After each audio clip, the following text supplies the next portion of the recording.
National addressable has been a big topic for most of 2020 and into 2021. Addressable advertising on linear TV has been highly in demand. It outstrips supply. Typically, what has been done with addressable advertising has been the 2 minutes an hour that a lot of the MVPDs have.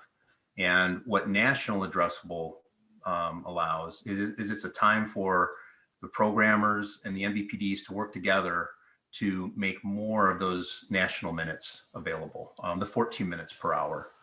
And so that'll create a lot more inventory for buyers to buy and optimize across who they're targeting. And it gives the sell side a new set of inventory that they can sell that has more value to their clients.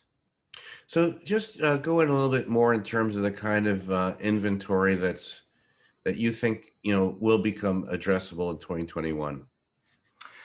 So the kind of inventory that will become addressable is typically what a programmer or a network would sell nationally across. They would broadcast it out across every vehicle, every MVPD, every vMVPD, and what they would take is one of those ad avails or one of those ad spots and make it available so that where addressable capabilities exist, which today is mainly with the MVPDs, they would be able to overwrite those ads and put an addressable spot in there to targeted households that meet the target criteria. So Scott, what are the opportunities for the industry moving from GRPs to impressions? Where do you see that? How important is that, and where is that going to? How's that going to develop? So moving from GRPs to impressions really puts the industry kind of on par with how most other media is evaluated. We also do ad campaign measurement in digital as well as TV. And in digital, impressions-based measurement really has been the standard in how a lot of measurement is done. GRPs, miss some of the mark in being able to evaluate results on the back end fully. And with an impressions-based measurement, as we move to cross-platform, you're able to have media comparisons of how an ad might play in OTT or in mobile versus how it might play out in traditional TV. So we really think this is an opportunity for TV to take another new set of currency and go down to an impression level that can make outcomes-based measurement, which is really in demand by a lot of our clients, to be able to make those measurements on the back end important. So Scott, tell us about Comscore and your efforts around cross-screen measurement. I know it's very much in demand. Been a lot of noise from one of your big competitors about it. A lot of clamoring by the industry. What is realistic? What is the roadmap? So for cross-screen measurement, like I said, we measure digital, we measure TV, we also measure theaters as movies tend to come back. But when we're looking at cross-platform measurement, probably in the next 12 to 24 months, it's about taking the traditional digital and OTT and being able to measure those impressions across all of the digital platforms and be able to compare it to television. So a lot of what we're lining up is so that currency on TV at the local and national level has an ability to be reported out on an impressions-based basis. And so that gives our sell-side clients a better chance to explain their inventory. As we're starting to see more OTT properties come on board, we saw the launch of Paramount Plus. We've seen HBO Max.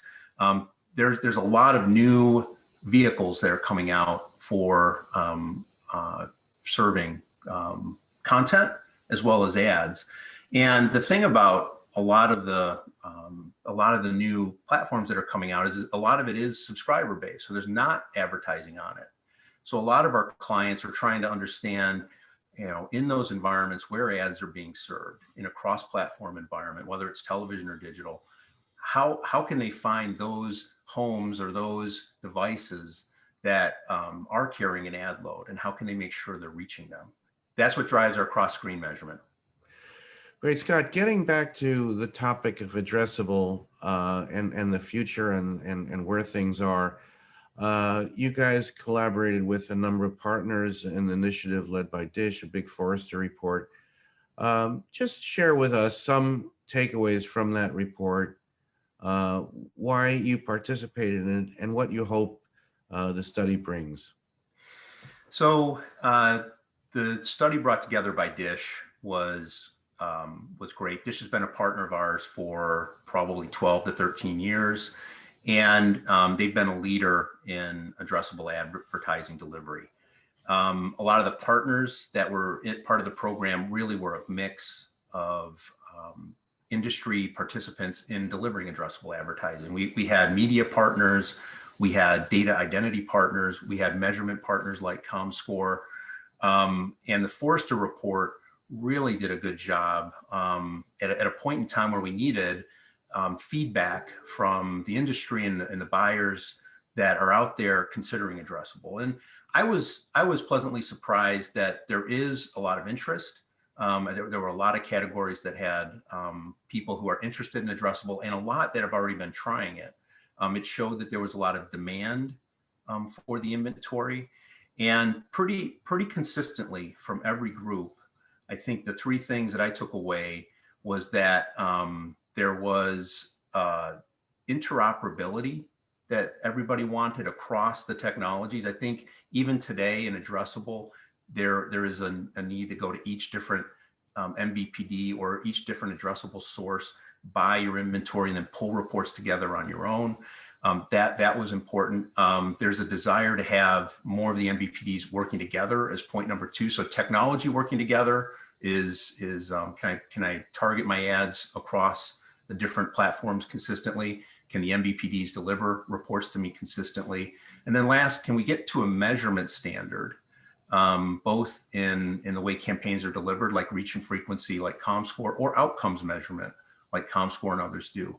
Can we get to one single place on that? And I think that was something we've all heard in independent meetings and at forums and studies like you have, but the report helped unify that together. And Forrester, with their approach, really was able to nail down some diagnostics around what we can do as an industry for it. And education, was a big one, and things like publishing the trial results that we're doing, various people are doing in the industry, help us all learn and then make strides forward.